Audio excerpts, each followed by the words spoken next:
जी नमस्कार। नमस्ते।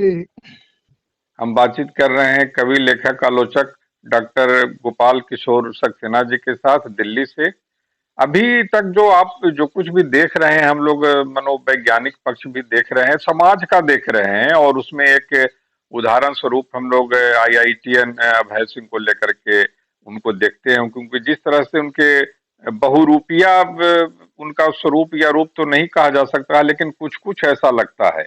लेकिन ये जो क्लेम करते हैं लोग कि हम भगवान हैं, मैं भगवान हूँ, शिवोहम शिवोहम कहते हैं, लेकिन हम्म, यह तो हमारे कुछ शायरों ने भी कहा कि आप गालिब का कि कहते हुए आप दो पंक्तियां शुरुआत करेंगे कि जी। आसान नहीं मैं इंसान होना, लेकिन फिराक गोरखपुरी ने भी कहा था कि खुदा बनने से कठिन है इंसान होना, मगर उसमें लगती है कुछ मेहनत ज्यादा। बिल्कुल।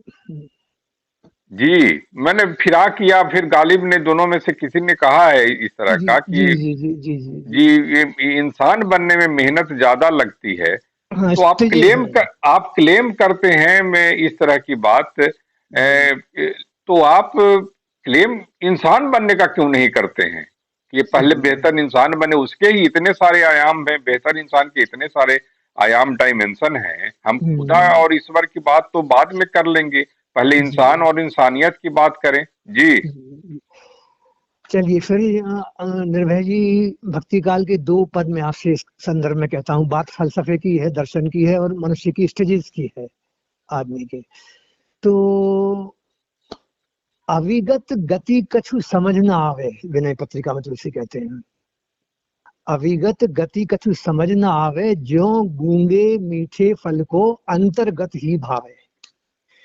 ये आशय है इसका कि अज्ञात ब्रह्म के बारे में कुछ कहा नहीं जा सकता। जैसे किसी गूंगे व्यक्ति को कोई फल खिलाया जाए तो वह उसका अंदर ही अंदर उसका महसूस करेगा, बाहर उसको व्यक्त नहीं कर सकता। और इसी संदर्भ में कबीर को लें तो कबीर कहते हैं, बात वहीं आएगी जहां आप कह रहे हैं कि मुंह को कहाँ ढूंढे रे बंदे, मैं तो तेरे पास रे। ना मैं जप में, ना मैं तप में, ना मैं योग व्रत उपास में, ना मैं क्रिया कर्म में रहता, ना मैं योग संन्यास में। और अंतिम पंक्ति में वो निष्कर्ष कहते हैं, जो बात आगे वहीं बढ़ेगी कि कहत कबीर सुनो भाई साधो, मैं तो हूँ विश्वास में। तो यहाँ बात विश्वास की आती है। तो अब आइए, जो आपने कहा कि आदमी का एक उस स्तर पर पहुंच जाना जहां वो आदमियत के स्तर पर उस बात को रेखांकित कर रहा है या व्यक्त कर रहा है कि वो कुछ उससे अलग पा चुका है, अलग उससे वो कुछ खोज चुका है। ये सारा किस्सा निर्भय जी है खोज का। खोज में निकलता है आदमी जब इस तरह का निकलता है। जितने भी हमको दिखते इस तरह के लोग, तो फिर आपकी जो पंक्ति आपने कही उसी संदर्भ में गालिब ने कहा कि बस की दुश्वार है हर काम का आसा होना, आदमी को भी मयसर नहीं इंसान होना। तो पहले तो इसमें ये पक्ष सशक्त रूप में उभर कर सामने आता है कि आदमियत के स्तर पर आप किस स्टेज पर हैं या किस स्तर पर हैं। ये पहली कसौटी, पहली चुनौती है। और हम वर्तमान में जो आप चर्चा करते हैं उनके लिए यह ज्यादा बड़ी कसौटी है कि आदमियत के स्तर पर वो किस स्तर पर हैं। तो गालिब ने अपने तजुर्बे से इस बात को बहुत सशक्त ढंग से स्थापित किया कि आदमी को भी मयसर नहीं इंसान होना। इसके लिए आदमी की जो प्रवृत्तियां हैं, आदमी की जो अंतश्चेतना है, आदमी का जो जो एक मयार है, उसको वो किस स्तर तक आगे ले जा सकता है। इसी के समानुपाती एक और बड़ा गहरा शेर है गालिब का, जो इस बात को काफी हद तक स्पष्ट करेगा कि न था कुछ तो खुदा था, न था कुछ तो खुदा था, कुछ न होता तो खुदा होता, डुबोया मुझको होने ने, न मैं होता तो क्या होता। ये इतना गहरा शेर है निर्भय जी की इस पर एक छोटी पुस्तिका लिखी जा सकती है। मैं आपको एक बार फिर दोहरा कर कहता हूँ, जिस पर हम चर्चा कर रहे थे उसी बात का ये शेर है कि न था कुछ तो खुदा था, कुछ ना होता तो खुदा होता, डुबोया मुझको होने ने, इस पर ध्यान दीजिए, डुबोया मुझको होने ने, न मैं होता तो क्या होता। तो इसमें जो तथ्य है या इसमें जो सार तत्व है वो ये है कि ईश्वर दुनिया में किस रूप में ले हम, न था कुछ तो खुदा था, कुछ ना होता तो खुदा होता। तो ये उसके अस्तित्व को लेके, उसके वजूद को लेके एक बात कह रहे हैं। वो है भी और नहीं भी है। ये द्वैत, अद्वैत और विशिष्टाद्वैत में भी आता है निर्भय जी, कि ईश्वर है, ईश्वर नहीं है, और ईश्वर है भी और नहीं भी है। अब ये द्वंद चलता है विचारकों को लेकर, संतों को लेकर, महंतों को लेकर, वर्तमान समय के सबको लेकर। खोज वही है, खोज यही है। अब इसमें सही तत्व क्या आता है, जिसमें कि जो विवादास्पद चल रहे हैं आजकल, कि न मैं होता तो क्या होता। अपने आप को इतना सक्षम और इतना बड़ा न मान लेना, या अस्तित्व के लेवल पर इतना ज्यादा बड़ा सिद्ध न कर देना कि सब कुछ पा लिया मैंने, सब कुछ मैं जानता हूँ। जब ये बात सामने आती है तो फिर इस तरह की विवादास्पद, इस तरह की भ्रमित करने वाली, इस तरह की थोड़ी सी लोगों के बीच में एक विचारपूर्ण सामंजस्य भी और एक असामंजस्य भी जो है पैदा हो जाता है। तो सारा खेल जो है ना वो पा लेने का है, और उस खोज में आपने क्या पाया, क्या आप पाना चाहते हैं, इसको आप किस रूप में रेखांकित करना चाहते हैं, ये प्रश्न है। अब हो ये रहा है कि जिस रूप में ये अपने आप को व्यक्त करते हैं वर्तमान समय में, उसमें ऐसा लगता है कि इन्होंने पा लिया है। ऐसा होता नहीं है दरअसल, क्योंकि यह खोज पा लेने के बाद भी निरंतर जारी रहती है, क्योंकि इसमें कोई निर्णायक स्थिति पैदा नहीं की जा सकती है, और आवाजों की जो है बाजार जो है वो खुल जाता है इसमें। इस संदर्भ में हमारे शहर के बहुत प्रसिद्ध शायर, जो पूरे देश में प्रसिद्ध हुए, निदा फाजली ने बड़े अच्छा शेर कहा है, या गजल है पूरी उनकी, उसको भी रेखांकित करने योग्य है निर्भय जी, कि मुंह की बात सुने हर कोई, मुंह की बात सुने हर कोई, दिल के दर्द को जाने कौन, आवाजों के बाजारों में खामोशी पहचाने कौन। तो खामोशी भी कभी कभी बड़ी मुखर हो जाती है, वो इस सेंस में कि आपने अगर कुछ प्राप्त कर लिया है तो धीरे धीरे वो प्राप्त करना जो है विस्तारित होता जाता है, कहने योग्य जो है, लोगों को समझने योग्य हो जाता है। जैसे भक्ति काल में ये पंक्ति है कि जब मैं था तब हरि नहीं, अब हरि है मैं ना ही। जब मैं था तब हरि नहीं, अब हरि है मैं ना ही। वही बात है निर्भय जी, कि अब मैं नहीं हूं। जब मैं था माने मेरा अहम था, मेरा अपने आप में बड़ा, मुझे ये एहसास था कि मेरा वजूद है, मैं बड़ा बड़ा विचारक हूँ, मैं बड़ा बड़ा खोजी हूँ, और मैंने प्राप्त कर लिया है, मैंने खोज लिया है। तो ये जब धारणा मन में पुष्ट हो जाती है, किसी भी आधुनिक संत में कहे जाने वाले में, या किसी भी आधुनिक खोजी में, तो फिर ये जो है कसौटी पर कसने योग्य बात हो जाती है।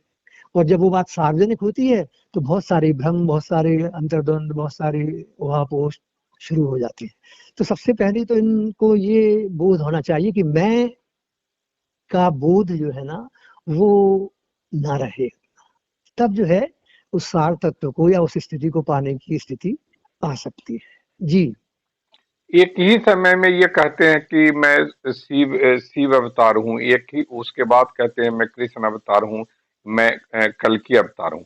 अब कहा जाता है कि विज्ञान में या जीवन में भी टाइम और स्पेस का काफी महत्व होता है। तो आपने एक इंसान के नाते, चूंकि आप एक इंसान हैं और एक आप एक उसकी जो एक परिधि है, उस परिधि के अंदर के दायरे जो हैं उसकी पूर्ति आपने नहीं की है। ठीक है कि एक देश की अपनी एक कहीं ना कहीं अस्मिता होती है, वो अस्मिता में मान लेते हैं हजार तरह की मुश्किलें हैं, समस्याएं हैं। तो एक ही अगर आप थे तो अगर आप भूखमरी को ही पकड़ते, या ऐसे छात्रों को जो असहाय छात्र है उनकी पढ़ाई लिखाई के लिए उनको फ्री में ट्यूशन ही देते, मैंने कोई आप सेक्शन चुन लेते, आप जी इस तरह से क्लेम किए कि भारत जैसे देश में यह इस तरह के क्लेमर पहले भी, ओशो ने भी आयरिश शब्द जो लिया, ये ओशो जिसका मतलब ईश्वर होता है, वो तो जी आचार्य रजनीश पहले से थे ही। एक अच्छी खासी प्रोफेसर की नौकरी छोड़ करके उन्होंने जो है वो इस तरफ वो गए थे। जी। तो क्या इस तरह से क्लेम करने भर से उनमें कोई ईश्वरीय गुण आ जाता है, जबकि आप देखेंगे तो छल छद्म जितने भी मनुष्य के होते हैं या आदमी के होते हैं, वो सब जी इनमें भरे पड़े होते हैं। उसी तरह से छल छद्म जिस तरह के जितने भी छल छद्म हो सकते हैं इनमें रहते हैं। जी। हुआ क्या है निर्भय जी कि भूमंडलीकरण में, ग्लोबलाइजेशन में आदमी अपने आप को एक बड़ी सत्ता अगर मानने लगे और आदमी ये सोचने लगे कि मैं शब्द जो है अहम के रूप में हावी हो जाए, तो फिर वो जो है उतना अपील या उतना वो नहीं करता। बात देखिए, एक्चुअली क्या है, अहम ब्रह्मास्मि में ये चीजें हैं कि मेरे भीतर सब कुछ है, मेरे भीतर ही ईश्वर है, और अगर मेरे भीतर ईश्वर तो मैं ईश्वर हूँ। ये धारणा जो है बलवती होती जाती है धीरे धीरे कि मैं हूँ मैं। लेकिन मैं शब्द जो है ना, वो भक्ति काल में भी और गालिब में भी और मीर में भी और जितने भी बड़े बड़े अदीब हुए हैं, बड़े बड़े कवि हुए हैं, वो मैं शब्द को स्वीकार नहीं करते। संत भी जितने हुए हैं निर्भय जी, वो भी मैं शब्द को स्वीकार नहीं करते। लेकिन ये इस तरह की घोषणा या इस तरह का वक्तव्य जो है ना, वो सिर्फ कागजी स्तर पर या एक दार्शनिक अवधारणा को व्यक्त करने के स्तर पर ही ये लागू होता है, हो जाता है। लेकिन ये आजकल आजकल क्या है कि कोई कहे, जैसे अब कल की अवतार का चल रहा है कि कोई नेताजी हैं कहीं पे, वो पॉलिटिक्स में है और वो कल की अवतार को लेके बड़ा बड़ा जबरदस्त काम कर रहे हैं, बड़ा पूरा एक पूरा उनका वो आश्रम बन रहा, बड़ा हो रहा। तो ये सारी चीजें सांसारिक स्तर पर, भौतिक स्तर पर जो है व्यक्त करते हैं, तो वो तो एक एक पैटर्न है, एक रास्ता चल रहा है वो। लेकिन वो रास्ता आध्यात्मिकता के स्तर पर, या जो हमारी इस समय बात के केंद्र में चल रहा है, आदमी को इंसान बनने के स्तर पर, आदमी को एक इस उस स्तर पर जिसमें कि वो लगे कि इसने कुछ खोजा है, कुछ पाया है, कुछ बोध किया है, कुछ ज्ञान प्राप्त किया, उस स्तर पर नहीं आती ये बात। कहने के लिए तो देखिए स्टेटमेंट्स, वक्तव्य, घोषणाएं चलती रहती हैं क्या जैसे। ये इंसान बनना चूंकि कठिन है, मनुष्य बनना चूंकि कठिन है, और क्लेम अगर इंसान और मनुष्य का करेंगे तो आपसे हजार तरह की चीज मान लेंगे। ईश्वर जैसे ही आप होते हैं, आपकी अपनी पसंद नापसंद हो जाती है, वहां पर आपके लिए अपनी सुविधा ये कोई वैक्यूम है। इस तरह के व्यक्तित्व के अंतर वहीं से ये पता चलता है कि ये साइकोलॉजिकल केस है, ये साइकोलॉजिकल मामला है, और इनका उसी तरह से जांच पड़ताल होनी चाहिए। देखिए इसमें ये है निर्भय जी कि आदमी से जब बहुत सारे प्रश्न किए जाते हैं, तो उन प्रश्नों के दरमियान में वो इतना ज्यादा दिग्भ्रमित, इतना ज्यादा विचलित भी कह लीजिए उसको, या अपने आप को व्यक्त करने के लिए इतना ज्यादा बेलाग और बेलौस हो जाता है कि उसके मुंह से ये बातें निकल जाती हैं। तो प्रश्न पूछना ना जो इन लोगों से उतना समीचीन नहीं, जितना कि ये खुद जो है उन उन प्रश्नों का अपने आप में जवाब दें। प्रश्न जो है इन लोगों को बहुत दिग्भ्रमित करते हैं। अभी मैंने काफी कुछ देखे थोड़े, तो ये पत्रकार जो हैं जिस तरह के प्रश्न करते हैं, उनसे वो उस स्तर पे जा ही नहीं पाते कि वो उसका एक इस तरह के पैटर्न पर जवाब दें। इसके लिए भी एक शेर बड़ा अच्छा है निदा फाजली का, कि सदियों सदियों वही तमाशा, रास्ता रास्ता लंबी खोज। इसमें निष्कर्ष भी निकलता है, देखिए आधुनिक शायर है हालांकि, कि सदियों सदियों वही तमाशा, रास्ता रास्ता लंबी खोज, लेकिन जब हम मिल जाते हैं खो जाता है जाने कौन। जब ये सत्य मिल जाता है उनके लिए, जब वो प्राप्त कर लेते हैं इस तथ्य को, तो खो जाते हो। फिर वो व्यक्त नहीं करते कि मैं ये हो गया हूँ, मैं वो हो गया हूँ, मैंने ये पा लिया। पा लेने की स्थिति जो है वो बड़ी बड़ी बड़ी घातक होती है। कबीर भी इससे बचे रहे पूरी जिंदगी, तुलसी भी बचे रहे पूरी जिंदगी इससे। और एक मैं आपको एक अजीब तरह का नया उदाहरण देता हूँ कि महात्मा गांधी के साथ एक बार ये हुआ कि उन्होंने अपने पिता की जेब से पैसे निकाल लिए, और उस पैसे निकालने के बाद रात को उनको कुछ अजीब सा लगा। उनके भीतर का एक, जो जिसे आप इंसान भी कह लीजिए चाहे तो, या एक आदमियत के स्तर पर एक स्टेज कह लीजिए, वो अपने पिता के सिरहाने बैठकर घंटों रोते रहे। गांधी जी अपने पिता के सिरहाने बैठकर रात को घंटों रोते रहे, पिता देखते रहे, उन्हीं जैसे तोड़े हुए देखते रहे, और काफी देर बाद उन्होंने कहा ठीक है अब जाओ। तो अरस्तु का ये सिद्धांत है, इसमें विरेचन विरेचन करना कोई नहीं चाहता। अपने आप को शुद्ध करना, अपने आप को सात्विक करना, अपने आप को एक लघु मानव के रूप में प्रेषित करना, जिससे कि वो आगे बढ़ा होगा, उसको प्रेषित करना कोई नहीं चाहता। ये सबसे बड़ी विसंगति है 21वीं सदी की इस मुहाने की। क्या मैं आपसे क्या इसमें यह भी है कि जो ये वैक्यूमनेस है, जो वैक्यूम है, जी वो एक तरह से मान लेते हैं कि अभय सिंह ने आईआईटीएन के जीवन में यह वैक्यूम उनके घर परिवार वालों ने दिया, ठीक जी है। जी लेकिन घर परिवार वालों से इनके रिश्ते उस समय अधिक खराब हुए कि जब इन्होंने सिर्फ क्लेम करना वहां शुरू कर दिया कि मैं भगवान हूँ। तो सभी जी को लगा, उनकी बहन जो अब अपने ही माता पिता और घर बहन को एक्सपोज कर रहे हैं, उसमें वो रिकॉर्डिंग दिखा रहे हैं, वो सब चीज की रिकॉर्डिंग भी रखे हुए हैं। वो जी कहते हैं कि देखो जैसे ही मैंने क्लेम किया, बहन ने जो अभी और माता पिता जो हमारे करीब आने का नाटक कर रहे हैं, ढोंग कर रहे हैं, वो पहले जैसे ही मैंने क्लेम किया तो उन्होंने पुलिस को बुला लिया अपने घर में, पुलिस वालों घर में आए, फिर कैसे कैसे उनको समझा बुझा करके। अब अचानक आप कह देंगे कि आप में आप भगवान हैं, क्लेम करेंगे तो निश्चित तौर पर हर किसी को लगेगा कि बेहतर एक मनुष्य, एक बेटा, ठीक है कि कितने सारे अपराध माता पिता ने किए होंगे। काफका का कितना बड़ा उदाहरण है, काफका जो अपने जीवन में मिलेना उसके बारे में कहती है कि उसको जी जैसे ही टच करते थे वो सिहर जाता था, माने इतना वो उसके माता पिता ने या समाज ने टॉर्चर किया था। गहरा प्रश्न है। देखिए, मैंने अभी एक इंटरव्यू देखा, साक्षात्कार उनके गहरे मित्र का, एडवोकेट हैं उसी उन्हीं के नगर के, और बचपन के दोस्त, मैट्रिक से पढ़े हुए। तो उन्होंने दो तीन बातें बड़ी अच्छी बताई। उन्होंने कहा कि ये इतना ब्रिलियंट स्टूडेंट था कि मैट्रिक से लेकर के आईआईटी तक जो है इसके इसके बिल्कुल समझिए कि पूरे इंस्टीट्यूशंस में एक अलग तरह की छवि शानदार थी। उनके मित्र का एक इंटरव्यू है जो एडवोकेट है उस जगह पे। तो और उन्होंने कहा कि इसमें इसकी इसकी थ्रू आउट जो है बिल्कुल मेरिट है, मतलब ब्रिलियंट शब्द जो है बिल्कुल उन पर पूरा एप्लीकेबल रहा है। इसके बाद कभी कभी क्या होता है, अगर अपन तटस्थ दृष्टि से मूल्यांकन करें तो आदमी का रूपांतरण होता है सर एक स्टेज पे जाकर के। तो सारे कुछ उन्होंने दो तीन बातें मैंने सुनी उनकी। उन्होंने कहा कि देखिए मेरे पास सब कुछ था और मैं तो सब कुछ वो कर सकता था। तो इनके साथ जीवन में एक रूपांतरण हुआ है।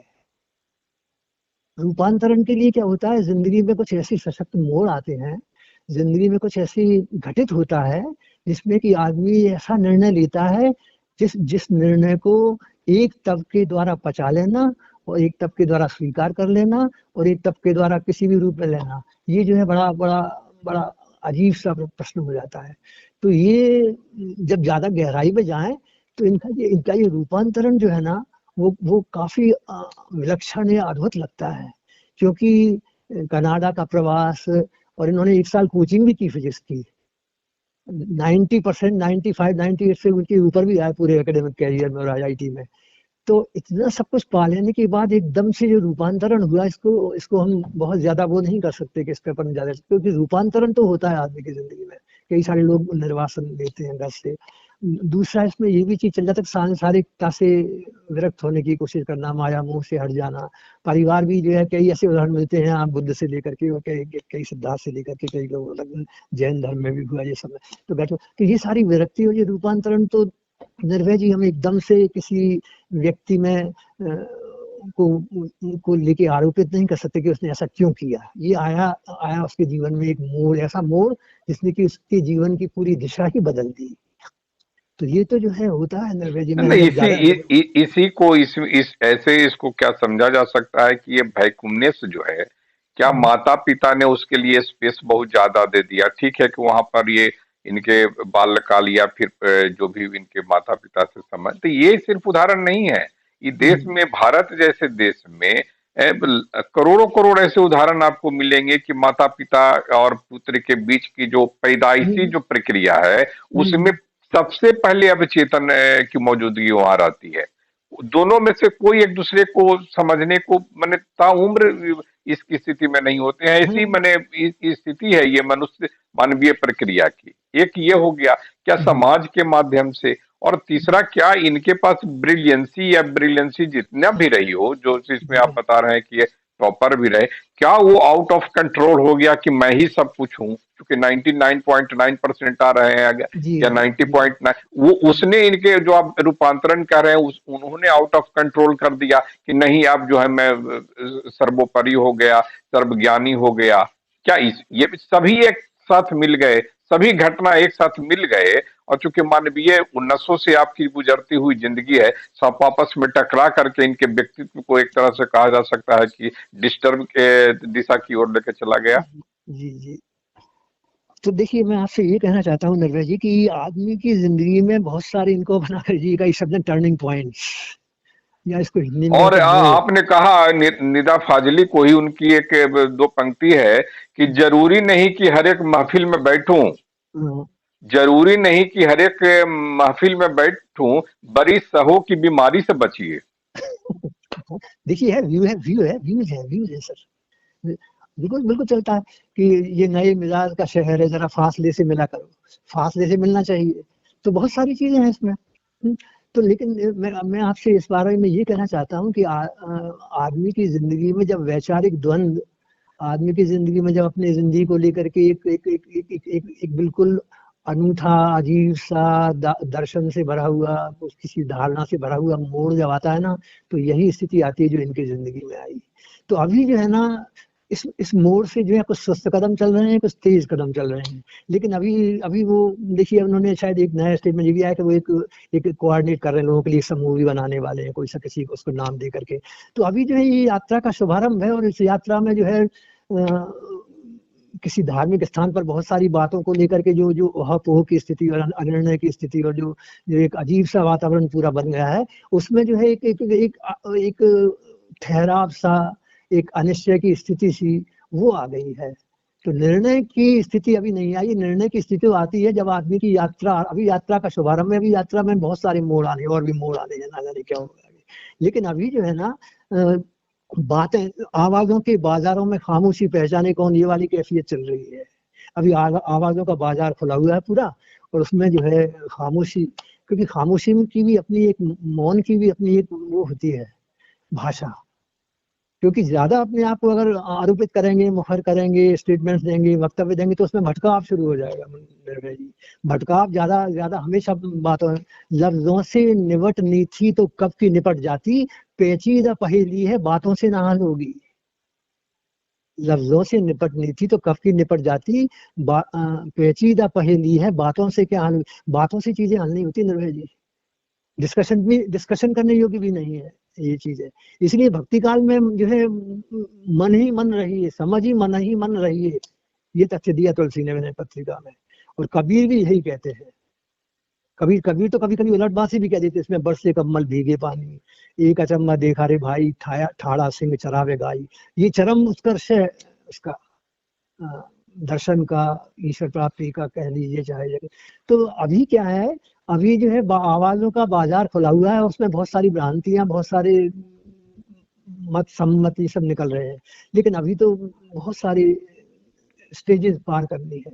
आदमी से इंसान बनने की स्टेजेस बहुत लंबी है, ये लंबी यात्रा है, ये कोई छोटी यात्रा नहीं है। इसलिए अभी इसमें सोचें कि कोई निर्णायक या कोई तथ्यपूर्ण या कोई बिल्कुल ऐसा किसी स्थिति में पहुंच जाने की बात अगर करें, तो वो थोड़ा सा लगता है असमंजस आता है, उसमें निर्णय आता है निर्भय जी। बातचीत के लिए आपका बहुत बहुत आभार। हम लोग आगे भी संवाद जारी रखेंगे। आपने समय निकाला उसके लिए जी बहुत जी, बहुत आभार। शुक्रिया जी जी, शुक्रिया। नमस्कार नमस्कार।